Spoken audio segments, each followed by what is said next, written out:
Seguimos acompañándote en esta mañana. Ya le damos la bienvenida al diputado provincial Claudio Del Pla, que nos acompaña en esta jornada, porque hace 2 días nada más se lanzó el plan bicentenario de la independencia y el Partido Obrero tiene muchas observaciones al respecto de esto. ¿Cómo estás, Claudio? Hola, ¿qué tal? Un gusto estar. Bueno, no muy contentos ustedes porque dicen que esto va a generar un endeudamiento, un hipotecamiento, así dijeron, ¿no? Para los salteños. Claro, es un poco una ironía, ¿no? Porque es el bicentenario de la independencia nacional, le ponen este nombre a un plan que consiste sobre todo en una enorme deuda que va a tomar la provincia de Salta. Enorme, quiero decirte con esto, que es la más importante que yo conozca que haya tomado alguna vez, en tamaño de la deuda. Sí. Solo la deuda con el exterior van a ser, contada en pesos, unos 5.000 millones de pesos. Y a su vez el gobierno aprobó la semana anterior 800 más, y viene tomando créditos de corto plazo por otros 1.400, con un sistema que se llama letras de tesorería. Es decir, créditos a poco tiempo, pero a altas tasas de interés. ¿Sí? Y también créditos en descubierto en el Banco Macro. Es decir que... Con eso se ha pagado supuestamente sueldos en los últimos meses, ¿no? Claro, pero pagando el 42% de tasa de interés. Es decir, esos intereses los vamos a terminar pagando todos. Entonces, es un endeudamiento de casi 7.000 millones de pesos en total. En este corto plazo, que significa 2 veces y media la deuda que tenía Salta.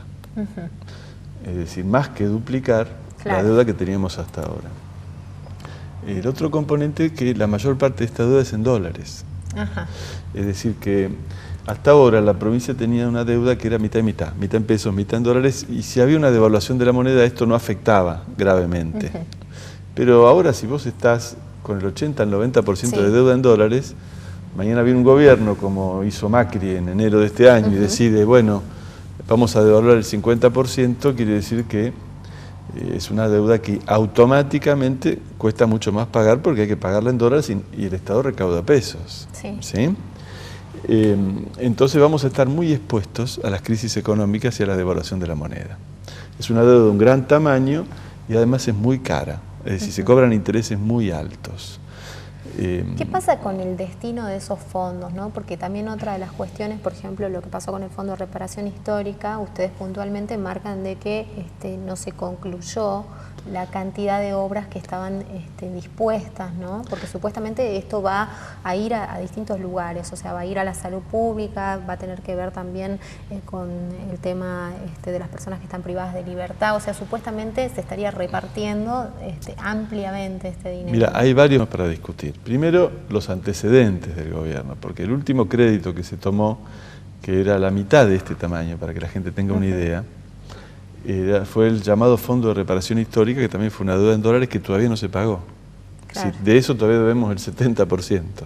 Eso fue un crédito que se tomó en el 2012, se hizo una lista de 170 obras, de esas 170 se hicieron 80 y pico.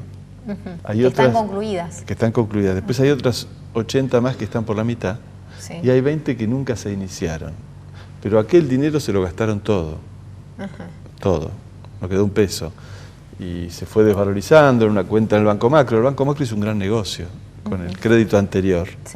Porque tenía ahí depositado unos pesos, pagaba tasa de interés bajo, que eran de la provincia, las obras no se completaron, y entonces en el norte de la provincia es muy difícil hablar del Fondo de Reparación Histórica porque la gente está muy frustrada. No se completaron porque no se licitó, no se completaron. No se completaron porque no alcanzó el dinero, en algunos casos, porque nunca se licitó en otros, pero de conjunto lo que no alcanzó era plata.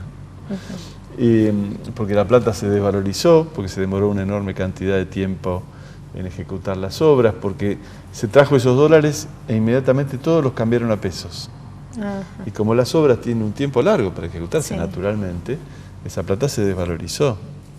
Pero ahora parece que van a hacer lo mismo. Entonces los antecedentes de este gobierno, en materia de tomar créditos diciendo que va a hacer obras, son malos. No es un problema de opinión del Partido Obrero, eso es la realidad.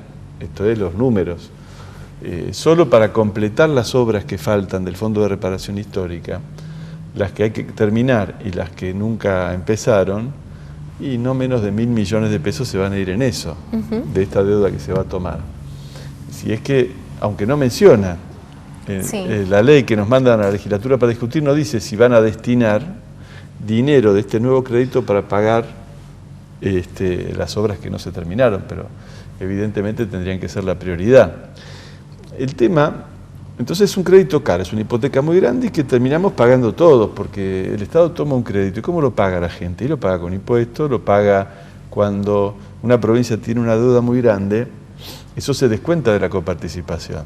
Claro. Es como si un trabajador, para ver a alguien que está viendo este programa, toma un crédito y le descuentan directamente del recibo de sueldo. Claro, eso te iba a preguntar, ¿cómo va a afectar directamente la vida de los salteños? Entonces, porque la gente por ahí, ¿viste? Vos, dice, bueno, la cualquiera sabe, deuda y no... Suponete un maestro tiene una tarjeta de crédito y habilita que le descuenten por el recibo de sueldo, entonces cuando va al cajero se encuentra con un sueldo reducido. Claro.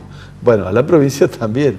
Cuando vayamos a usar la coparticipación nos vamos a encontrar con ingresos reducidos. Bueno, cuando la provincia tiene ingresos reducidos, ¿qué hace? Le dice a los empleados públicos, miren, no pueden pedir el aumento que corresponde. Por ejemplo, ahora el 15 de junio va a haber una discusión salarial. En febrero se estableció el 25%. Solo la inflación de estos meses ya se devoró ese 25%. Sí, totalmente. Entonces hay que empezar de nuevo, de cero. Bueno, habrá que pedir otro 25% para lo que resta del año, porque esta es la inflación vigente. ¿El gobierno va a otorgar un 25% o va a decir que la provincia está sin posibilidades? Ahí viene el ajuste, es decir, las deudas estas las termina pagando el empleado público al que se le desvaloriza su salario, o alguien de un pueblo que dice, yo quiero que hagan las obras que hacen falta para que no tengamos dengue, y el gobierno le dice, no hay plata. Yo quiero acceder a las cloacas, que es el mecanismo más eficaz para que no prospere la epidemia de dengue, como hemos discutido nosotros. Entonces el gobierno va a decir, no hay plata. Yo quiero que designen un médico en el interior, donde en muchos lugares no están los profesionales, y el gobierno le va a decir, no hay plata. Entonces, el endeudamiento viene atado a un ajuste de las cuentas que pagamos todos. Este es el problema. Entonces, nosotros creemos que además ese enunciado de utilización del dinero no es serio. No es serio. Cuando fue el Fondo de Reparación Histórica, como te digo, había 172 obras y se decía esta obra, esta. Por eso ahora podemos decir no cumplieron, porque por lo menos había un listado. ¿Qué pasa ahora no hay ese listado. Claro. ¿Qué pasa con la aprobación de cada presupuesto y si eso que digamos que está pautado dentro del presupuesto de cada año que ustedes abordan a finales de cuando está por terminar, digamos, el periodo de sesiones, a veces con sesiones extraordinarias, se cumple, ¿no? Si esos dineros realmente se destinan a lo que supuestamente está pautado y que se supone que es prioritario además para la provincia.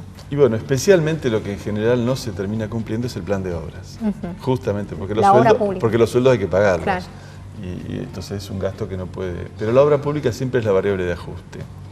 Y nosotros hemos explicado varias veces, sobre todo cuando salió el Fondo de Reparación Histórica, que era un engaño muy grande porque, por un lado, dicen, bueno, vamos a hacer un plan de obras públicas que se agrega al que normalmente un Estado tiene que hacer. Es decir, tenía 100 casas, le agrego 50 casas más, o 100 más.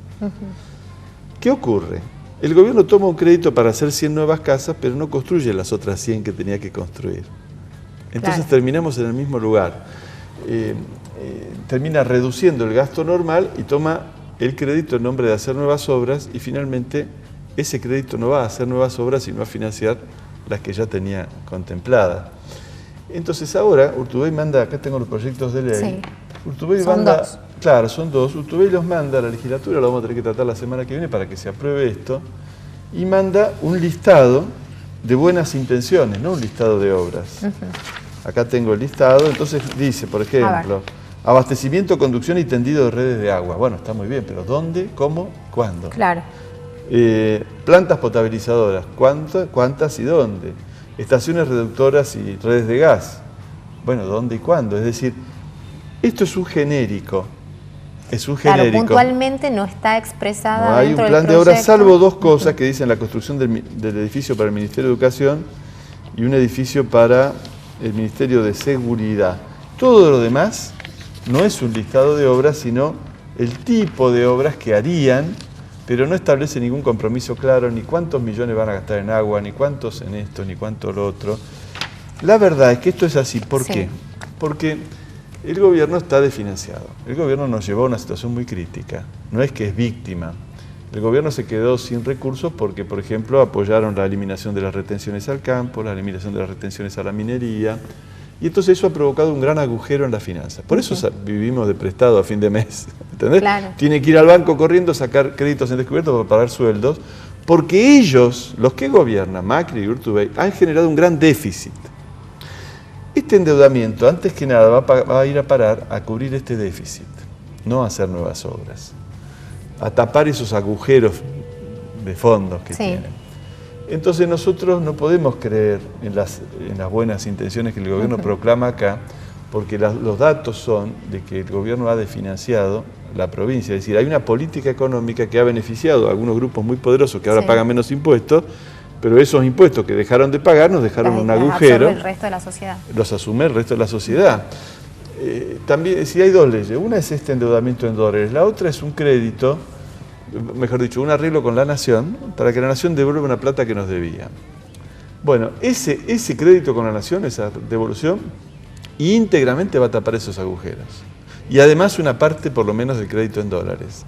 Es decir, que no es cierto lo que dice Urtubey, que estamos frente a un plan para que la economía, él utilizó la palabra contracíclica, es decir, cuando la economía se cae, el Estado invierte para que la economía no se caiga. Ese sería el concepto, ¿sí? Claro, como motorizar la economía. Bueno, si tapamos agujeros no se va a motorizar la economía, porque simplemente estamos pagando las consecuencias de las políticas que se han tomado. Aliviane en un primer momento como impacto, qué sé yo, generando mano de obra, reactivando un poco la obra pública, pero a largo plazo tiene un costo muy alto. Enorme. Esa es la idea. Los hijos de los que están viendo este programa, y no sé si algunos nietos, seguirán pagando este endeudamiento por el tamaño que tiene. Esta es la realidad. Entonces la provincia se va a un endeudamiento muy alto, y lo que va a llegar a obra pública va a ser solo una parte y bastante menor de todo Claudio, esto. de salir de esta situación, digamos, de lo que, porque también hay una realidad que la provincia manifiesta, ¿no? La situación a nivel nacional, digamos, como una excusa de lo que está pasando también acá. Bueno, no, en primer lugar, que Urtubey se haga cargo que él es parte de los que apoyan esta política nacional que nos llevó a esta situación, no es que él es víctima. Él saludó calurosamente y apoyó todas las medidas de Macri. Todas. Entonces, él es parte de los que nos llevaron a esta situación crítica, punto uno. Punto dos, aquí hay una serie de grupos económicos que se han beneficiado en extremo en la provincia. Nosotros decimos que los que tuvieron una renta extraordinaria por la devaluación, los que dejaron de pagar impuestos y demás, si hay una crisis, que ellos contribuyan a un fondo de emergencia.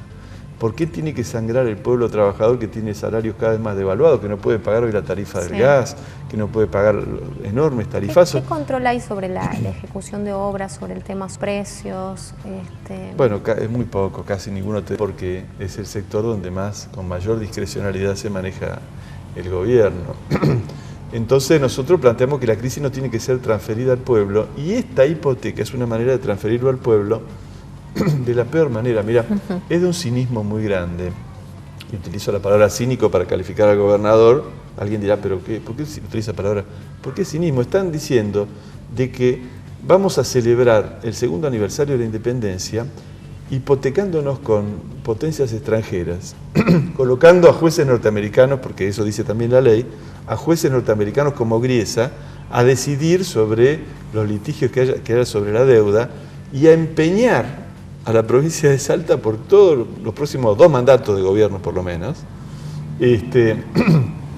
con capitales extranjeros. Esto no es un acto de independencia, sino que es un acto de colonización. Es decir, esto es lo opuesto a la independencia. Por eso utilizo la palabra cínico. Nos cuentan que hacen todo esto en nombre de la independencia y nos están haciendo cada vez más dependientes, más colonizados. Es muy grave esto que está ocurriendo. De todas maneras, seguramente esto va a progresar en la Cámara. Digamos, bueno, porque sería muy raro que... Bueno, porque claro, seguramente el oficialismo lo va a querer votar, porque han dicho que con esto va a ir un peso más a los municipios. Sí. Y los municipios están francamente ahogados, y entonces están vendiendo la fantasía de que a crédito todos nos salvamos. Claro. Digamos, sí, así sería. Entonces, sí, es como que hay mucha desesperación por ese dinero, y bueno, de cualquier modo y como dé lugar. Bueno, pero pero esto se paga caro. Nosotros somos un pueblo, el pueblo argentino, que en la década de los 90 nos hicieron pasar las peores situaciones en nombre de que estábamos hipotecados. Cualquier persona que ve este programa se tiene que acordar. Dijeron, como estamos hipotecados, vendamos YPF. Como estamos hipotecados, vendamos los teléfonos. Sí. Como estamos hipotecados, vendamos los ferrocarriles, cerremos los ramales. Se despidieron 100.000 trabajadores ferroviarios en nombre de que estábamos hipotecados, que estábamos endeudados. Bueno, ¿qué está haciendo el gobernador de Salta? Hipotecándonos. ¿Quién la va a pagar? El pueblo trabajador. Entonces, nosotros decimos que hay sectores de la actividad económica que tienen que hacer su contribución, los bancos, la gran propiedad que ha tenido el beneficio de la devaluación. Sí. En medio de una crisis son ellos los que tienen espalda o posibilidades de hacer un aporte y no el trabajador que vive de un salario miserable o el jubilado que tiene 4.900 pesos por mes. Es el planteo del Partido Obrero, lo vamos a defender en todos lados y vamos a pelear para que nuestro pueblo se exprese en las calles y de todas las formas en contra de este tipo de política, ¿no? Perfecto. Muchísimas gracias, Claudio. Nos quedó clarísima la explicación de cuál es la postura y por qué, digamos, es tan negativa a apoyar estos dos proyectos de ley. Que tengas un excelente día. Gracias. Gracias por venir. Nos vamos a la pausa, ya volvemos.